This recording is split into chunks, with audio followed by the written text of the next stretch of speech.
Welcome, my name is Colleen Tauke and I'm a sewing specialist for Fons and Porter.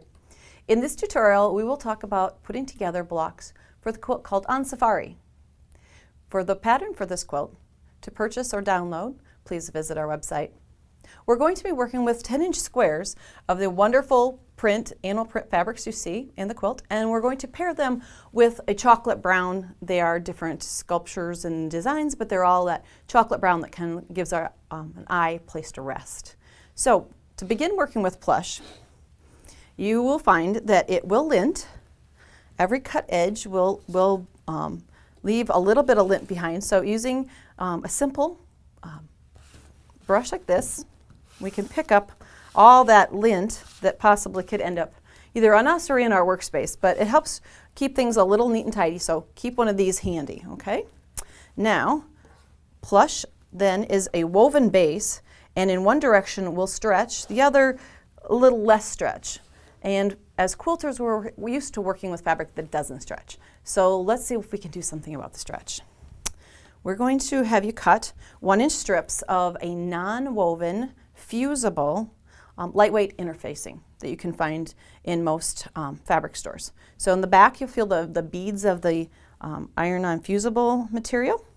You'll want to follow the directions that come with your product on how long to heat, whether to use steam or no steam, and then adhere those pieces. They just need to overlap a little at the corners. I'll show you the placement here. I'm not making a double thickness at the corners. I'm just going to join them with a little overlap. That way, when we heat this and fuse it in place, it'll reduce the stretch and make sewing with this plush fabric a lot easier. Okay, so here I have one that's nice and stabilized. You'll see I don't have stretch on the outside edge. And I also see that there's a piece going across diagonally.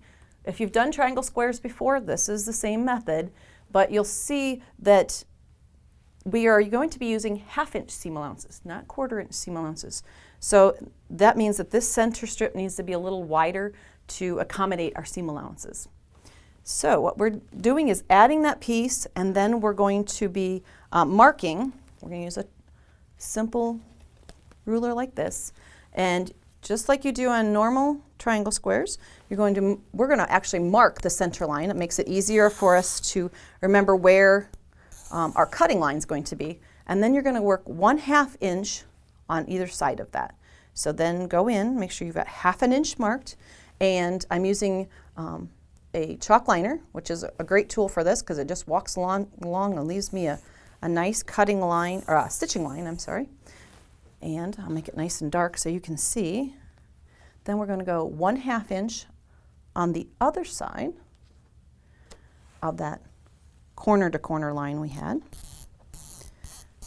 For more tips and things of working with Plush, we also have at our website Working with Plush that you can also view. So now that we have the center cutting line and the 2 stitching lines, we've now prepared this block for piecing. So we'll take this one out. And remember I said that each of the prints was paired with the chocolate brown. So we've got a print here that's also prepared in the same manner because we're going to be creating that seam through both thicknesses. We don't want to stabilize one and then have the other drag behind. We want them to be nice and stable. So now we're going to, the other thing we need to keep in mind is to look for the nap of the fabric. That is the direction of the brush. Now this goes down. If I were to bring my hand back the other direction, you'll see the ripples effect that there we have. So the nap goes in this direction on this piece. Here, the same. If I were to brush back, you'll see the ripple effect again. It's great because it tells you which direction it wants to go. So with both of these placed in the downward direction like this, we're going to put them right sides together. And I've stabilized this in the right direction, so you want to think about that when you put your stabilizer on, so that my stitching will go through both of the diagonals that I've stabilized. And the other thing is we're going to bring in some pins. This is a fairly long piece to stitch, and because we have that nap, that thickness there, it is going to cause the squares to want to ride one over the other. So we're going to put in pins about every 2 to 3 inches. And that will give us a happier effect in the end, because we don't want to have one be extremely long over the other when we get across. Now that's that one seam line, and there's one on the other side, so we're going to pin on that one too. Always place your pins perpendicular to the stitching line. That way you have the chance to easily come in and pull them away. And I'm going to be doing, second thought, I'm going to place these, the head, out this direction. It'll become evident very soon I stitch it why I've placed them like this. And one down here. Now, working with plush also means that we need to set up our sewing machine a little bit differently. I've attached the walking foot to my sewing machine. I've set my stitch length for about a 3.5, which is a whole step or a step and a half longer stitch than we do when we normally piece with cottons. The reason why is the threads tend to embed into the fabric, and if for some reason you do have to take stitching out, you'll actually be able to find the threads. Otherwise they'd be so deep into the fabric you wouldn't be able to take them out. The other thing is, if you experience skipped stitches in your piecing, change your needle size to a 16, the type you would use for a denim fabric. It has a thicker shaft and will make a larger hole going down, letting the thread ride nicer down through the fabrics and back up. So that is one little troubleshooting thing, that if that happens, switch your needle size. It's fairly easy to do. And then you have a really great product in the end. Okay, now we're going to stitch on those lines that we created down across. And you can see that if you're right-handed, if you're left-handed, it'll be just the opposite, but as you approach each of the pins, you can easily slide the pin out by just grasping the top. The first time I pieced with the Cuddle fabric, I thought, but my kids have decided that those are their favorite quilts in my house. In fact, I thought maybe one was going to walk away this weekend. This is the warmest thing. Okay, when I get to the far side, then I'm going to leave the needle in the fabric, raise my presser foot, turn, and skip across the road to the other side, to the other stitching line. That would all be in the seam allowance, so it's okay to do that. Pivot again with the needle down, turn, and we're going to come up the other side. And now you'll see why those pins, I placed them so the head would be right there for me to pull them out as I approached them. And the wonderful thing is you're doing a diagonal seam across the stretchy fabric, but it's not moving. The wonders of stabilizing fabrics. Okay, and we're going to get all the way across.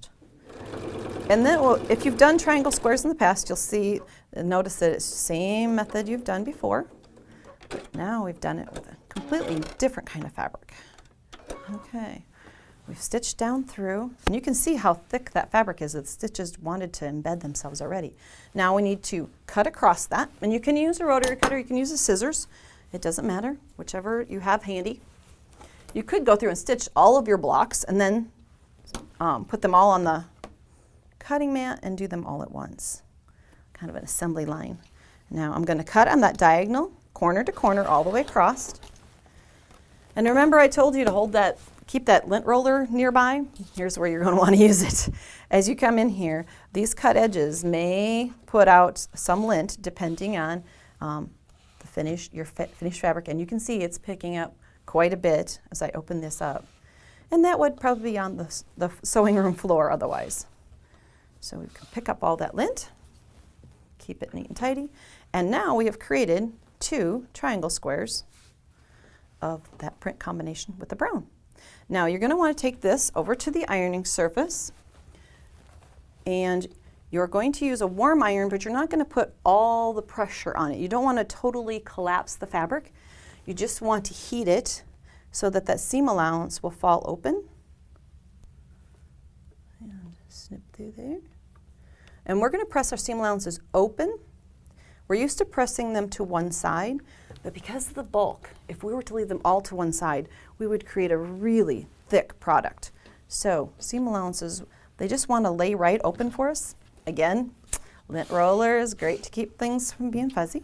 We've created the block, and you would just go down through that, match each of your browns with a print fabric, and you will see that all of the chocolate brown is kept in the lower right-hand side of this quilt so that we can have a great design. Join your rows together, add the inner border, chocolate brown, and then finished with a fun print. Now there's one last thing to think about, and that's the binding. When we bind with a plush fabric, we don't want to create the French fold binding that we normally do with a cotton quilt, because we can't use that many thicknesses. So I'm sending you to a tutorial, Binding with Plush. You'll see me show you how to stabilize it in the same manner you've kind of stabilized your blocks, and a great way to add the binding to your quilt. For other of our videos, visit our website. Thanks for joining me today.